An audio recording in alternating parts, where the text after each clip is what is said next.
এক হাদিস তোমাদেরকে বুখারী থেকে শোনাই।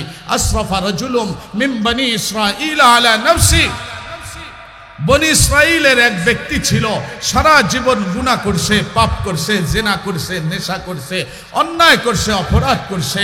হিনামা করুবা মাউতুহ, ওই বৃদ্ধর যখন মৃত্যু কাছাকাছি আসলো, দা বনিহি, সন্তানদেরকে বলতেছে, সন্তানরা সারা জীবন গুনাহ করলাম, পাপ করলাম, জিনা করলাম, এখন তো মারা যাব, মারা গেলেই লা ইন কদ্দারানি আল্লাহ ইউআযিবুনি আযাবান লা ইউআযিবুহু আহাদাম মিনাল আলামিন, মারা গেলে আল্লাহ আমাকে যদি ধরতে পারে এমন শাস্তি দিবে, এমন শাস্তি দুনিয়ায় কাউকে এত কঠিন শাস্তি আল্লাহ কখনো দেয় নাই।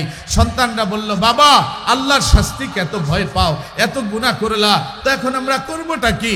আমি তো মারা যাব, হাররিকুনি সুম্মা সাকুনি, তোমরা আমার লাশটা পুড়াইয়া দিও, পাটা পুতায় পিসা গুড়া কইরা ছাই বানাইয়া ফেইলো। কি করব ছাই দিয়া?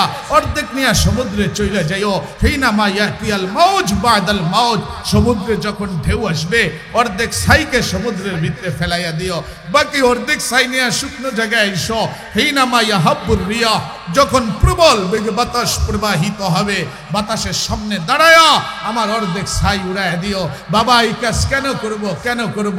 এই কারণে করবা, এত গুনাহগার, এত পাপী, ছাইগুলা যদি সমুদ্রের তলদেশে চলে যায়, বাতাস উড়াইয়া দেয়, আল্লাহ ধরতে পারবে না, আল্লাহর শাস্তি থেকেও আমি বাইচা যাব, আল্লাহর আযাব থেকে হয়তো আমি বাঁচতে পারবো, আল্লাহ ধরতে পারবে না। গুনাহকে তো আমি ভয় করি, আল্লাহর আযাবকেও ভয় করি, এই কারণে তোমরা এই কাজটা কইরো।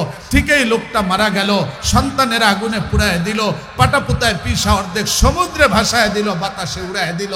কাজ যখন শেষ, ফাআমার আল্লাহ আযযা ওয়া জাল্লাল বাহরা ফাজমা মা ফিক, সমুদ্রকে আল্লাহ বললেন, এই নাফরমানের সব ছাই জমা কর। ওয়া আমার আল্লাহ আযযা ওয়া জাল্লাল বাররা ফাজমা মা ফিক, বাতাসকে বললেন সব জমা কইরা দে। তরফাত আইন, চোখের পলক পড়তে যতটুকু সময়, এতটুকু সময়ও লাগে নাই, সব জমা হয়ে গেল।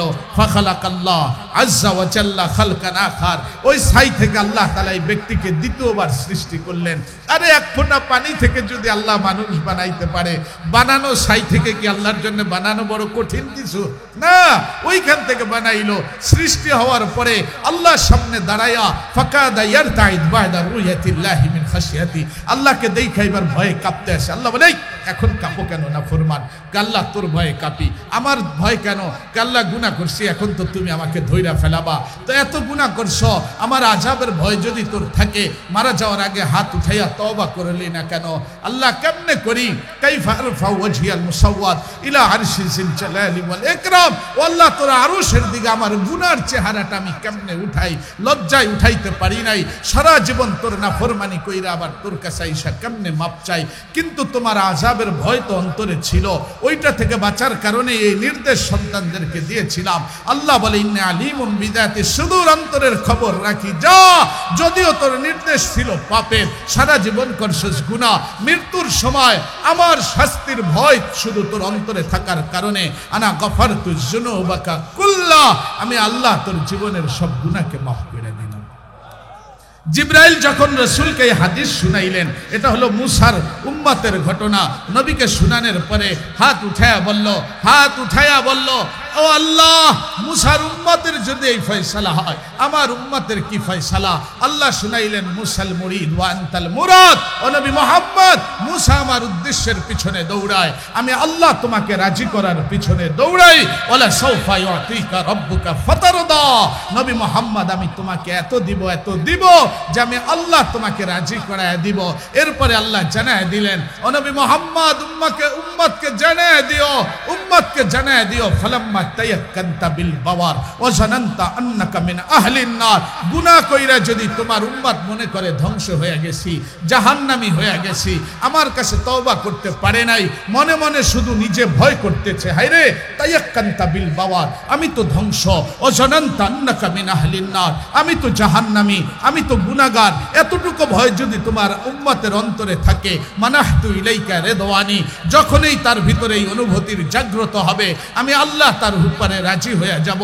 আল্লাইতু ইলাইকা গুফরানি, আমি ক্ষমার চাদর তার কাছে পাঠিয়ে দিব। ফাকুলতু লাকা লা তাহজান, আল্লাহ বলে এই অনুকম্পা, এই অনুভূতি তার ভিতরে আসার সাথে সাথে আরশ থেকে আল্লাহ ডাইকা বলে লা তাহজান, ও নবী মুহাম্মদের উম্মত পেরেশান হইও না। গফরতু লাকা যুনুবা ওয়াল আওসান, তুই পেরেশান কেন হবি? নবী মুহাম্মদের উসিলায় আমি আল্লাহ তোর গুনাহকে মাফ করে দেব। এজন্য ওই নবীর আদর্শ মানবো তো ইনশাআল্লাহ। কাদের মতো? সাহাবা ইকরামের মতো। সাহাবীরা যেমনে মানছে, জান লাগাইছে, জান দিছে, মাল লাগাইছে, মাল দিছে, এরপরেও আল্লাহকে রাজি করছে। ওইগুলা তো আজকে শুনাইতে পারলাম না কেমনে সাহাবীরা জীবনের বাজি রাইখা আল্লাহকে রাজি করতেছিল। শুধু আবু বকর মাইনা নিল এইটা শুনলাম। এইভাবে আল্লাহকে মানি, ফলাফল কি হবে? দুনিয়া ও আখিরাতে আল্লাহ সফলতা দিয়ে দিবেন। আল্লাহ আমাদের সবাইকে সফলতা দান করুক, আল্লাহকে মানার তৌফিক দান করুক, নবীর আদর্শ মানার তৌফিক দান করুক। এখন আপনাদের কাছে আমি একটা কথা বলি, যেই মাহফিলের উছিলায় আল্লাহর কথা শুনলাম, রাসূলের কথা শুনলাম, এত চমৎকার চমৎকার কোরআন হাদিসের আলোচনা শুনলাম, ওই আল্লাহ ওই নবীর জন্য, এই নবীর ঘর আল্লাহর ঘর যেখানে দ্বীনের চর্চা হয়, মাদ্রাসার চর্চা হয়, এর জন্য 2-1 মিনিট আমি চলে যাব, অনেক দূরে যাব, আবার লম্বা সফর আমার। 2-1 মিনিটের ভিতরে আমার হাতে কেউ যদি থাকেন যে হুজুর আজকে আমি মাদ্রাসা মসজিদের জন্য এই হাদিয়াটা দিলাম, আল্লাহ যেন উসিলা করে আমাকে সাহাবাওয়ালা ঈমান দান করে, সাহাবাওয়ালা নেক আমল করার তৌফিক দান করে, আল্লাহ যেন মৃত্যুর পরে আমাকে মাফ করে।